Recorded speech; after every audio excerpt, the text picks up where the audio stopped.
Hello, everyone. This is MMA Interesting Prospects podcast. Today, our guest is best amateur flyweight in UK, Raushan Sandhu. Hello, how are you? I'm all good, thank you. How are you? I'm good. And to be honest, you had a perfect last year because you proved that you are the one of the best prospects in UK. So, if you can tell me overall, how happy are you with the things that happened in 2025? Yeah, I'm like really happy with how the year went. I had a plan to win one belt last year, and I ended up winning two and then defending one of them. So I felt really good. It was a successful year. The plan was to fight a little bit more, and I went through five fight camps, and I was ready at the end of each five fight camps to fight. A couple fights didn't happen because of different opponents pulling out or getting injured, or not even finding a match as well. But overall, three fights, three wins against top guys in the country and finishing number one. So a very successful year. And for the next year, would you like to defend this title of being the best, or do you think about going pro? Yeah, definitely. The next step for me is the IMMAF European Championships in February. So I've got 4 weeks until I fly out, and camp's well underway. I'm feeling really good for that. I want to prove myself as the best amateur, not just in the UK but in Europe as well. And then after that, no matter what happens in that tournament, I'll be going pro whenever I'm ready. So there won't be any more amateur fights after February. And then when me and my head coach Liam can decide, I'll make my pro debut, whether that's summer this year or a bit later on in the year. But definitely this year, you'll see me fighting pro. And like watching your fights, you have this kind of really exciting style, especially on the ground. You are always looking for the submission, and you have a kind of crazy triangle choke. And is it like the favorite submission of yours, the favorite tool that you have? Yeah, definitely. I'd say in terms of my best submission, it's got to be the triangle. I think 4 wins by triangle out of 8. Um, but that's just kind of where the fight leads to. I'm not really particularly looking for it. In my earlier fights, I'd say I was relying on it a little bit, and we made sure to really even out my game um, to the point where I feel comfortable anywhere. And if, like in my last fight, the opportunity presented itself, I'll take it. But you saw in the fight before, I went 5 rounds, full striking fight. I'm good everywhere, and I can beat anyone everywhere. So I'm not really focused on one thing when I'm in there. I'm just kind of taking it as it goes. And when you are in the triangle position, because in the end, like in MMA, it's overall not the best position because you can be like punished by ground and Yeah. pound. But at that moment, do you know that you will try to finish the fight quickly, or do you have this kind of things in mind that it is in the end kind of dangerous situation? Definitely, like no one wants to be on their back. Like if you're on the bottom, you are losing in MMA. But anytime I get close to or see the opening for a triangle, I always feel confident that I'm going to finish it, and no one's escaped yet. So it's worked for me so far. And when we are after the fight, do you like are you happy that you just won a fight, or do you try to find some maybe mistakes that you did? Yeah, so obviously immediately once I've won, I am very happy. But I I think if you just focus on what you did well, then you won't make the improvements. So we're always looking at things that we could do better. And to be honest, like I'll always, even if I feel like my performance was really good, if I watch that same fight back a few months later, I see a lot more that was wrong with it, and it doesn't look as good to me when I watch it back a few months later. I think that's just a good sign of someone who wants to constantly be better and improve. Um, because if I'm not a lot better from fight to fight, then something's going wrong. And how quickly are you in the gym after your fights? So typically, I'm in the gym immediately after the fight. So I fight on Saturday, and I'm back in on Monday. Obviously, it depends if I'm hurt after the fight. If my body's hurt, I need some time to rest.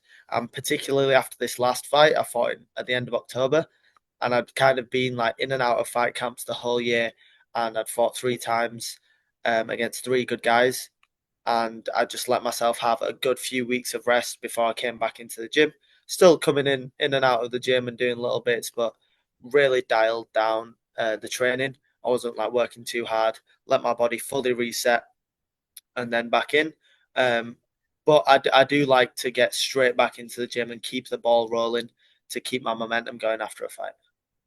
Yes, it's probably the best way. If you don't have any Yeah, like injuries or something like this, it's just to be back because you are not wasting your time because you are still improving and even sometimes when you watch your sparring partners, you can gain a lot of knowledge. absolutely. Yeah. And if you can tell me how your journey with combat sport started, did you have like maybe like grappling experience before? Okay, so with my training, it all started just as just kind of like MMA training.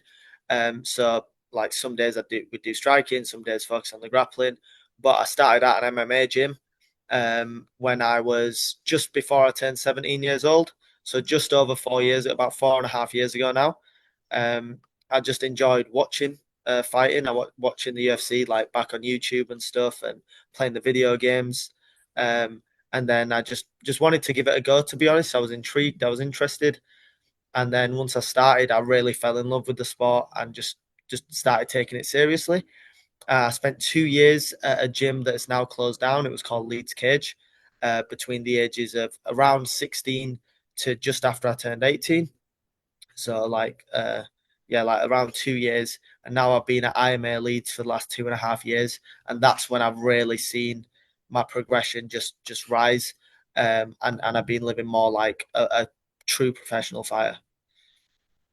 And right now in your gym, do you have fighters like you, maybe number one in the division, but overall like really good prospects that you know that also like you that they have they can be really successful in the near future?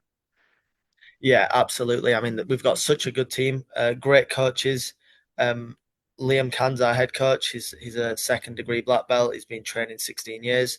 We've got Mateus Duzmal, who's the striking coach who you've obviously interviewed last year. He's a 5 time Muay Thai world champion, and that's the coaching staff. But in terms of the fight team, we've got so many good guys. I'd say obviously people recognize that I'm ranked number one in my weight class, but I'm far from the best guy in our team. We've got guys like Herschel Cyania, Lucas Carvalho, Louis Blair, who are like really good fighters. Like a guy called Adam Butterworth. Many fighters on our fight team who are much better than me, which I like because I can learn from them. You constantly like forced to keep your game up. If you're slacking off, you're going to end up behind all these good guys. So the team at IMA really helped me.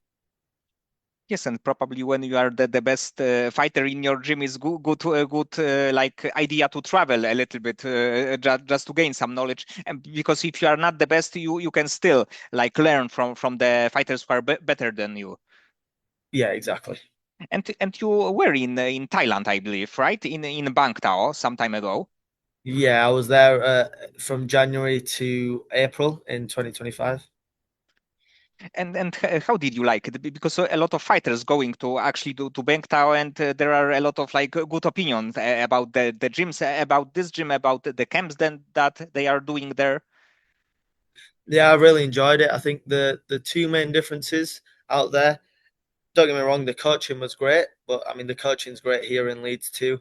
Um, it wasn't like the coaching was much better or anything like that. The life out in Thailand just generally was very good. Like you're just always in a good mood. You wake up, it's sunny, it's nice and warm. Like everyone's happy. Um, and the main thing about the gyms were the training partners. There's hundreds and hundreds of fighters from amateur to pro to elite level pros who you're bumping heads with every day. Um, Loads of different bodies, and I just got to train with some really good guys.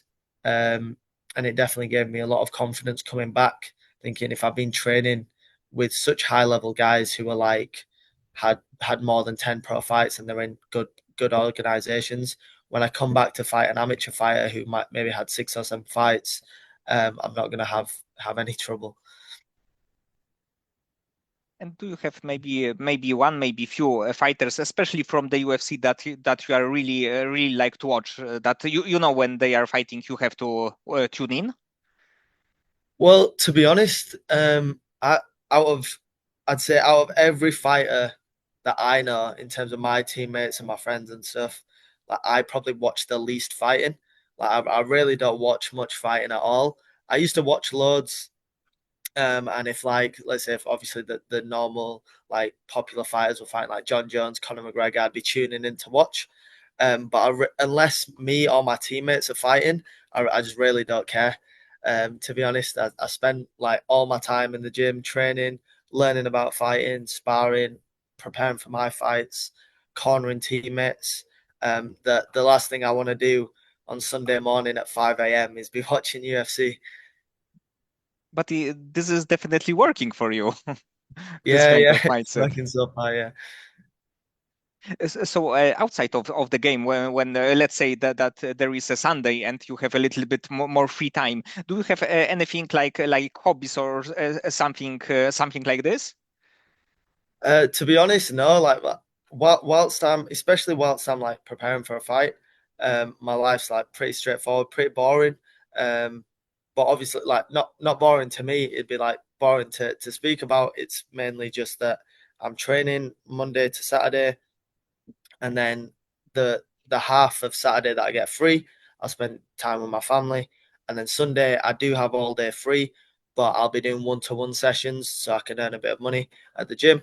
So usually about 10 a.m. till 4 p.m. I'll be working at the gym, and then just go home and rest, get ready for the next week. So all the time in the gym in the end. Pretty much, yeah. But I wouldn't have it any other way. Okay, so I have one last question because you are definitely a submission specialist. And do you have a submission, one maybe some kind of crazy submission that you would like to win your fight by? Well, I could really see that in my first few pro fights, I could definitely see myself hitting a Scottish twister. I won't be surprised if that happens because there's Definitely obviously rare. like yeah, amateur. There's a lot of things that you can't do. Like you can't neck crank, you can't spine crank. Like you can't do a lot of the leg locks at amateur. But my grappling game is I definitely feel a lot more advanced than most of the guys who I've fought so far, and that's with like limitations on it. So at pro when I'm open to the full rules, I think I'm going to be a problem for anyone in the grappling. Okay, so many thanks for the conversation.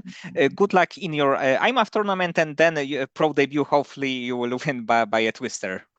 Yeah, that's it.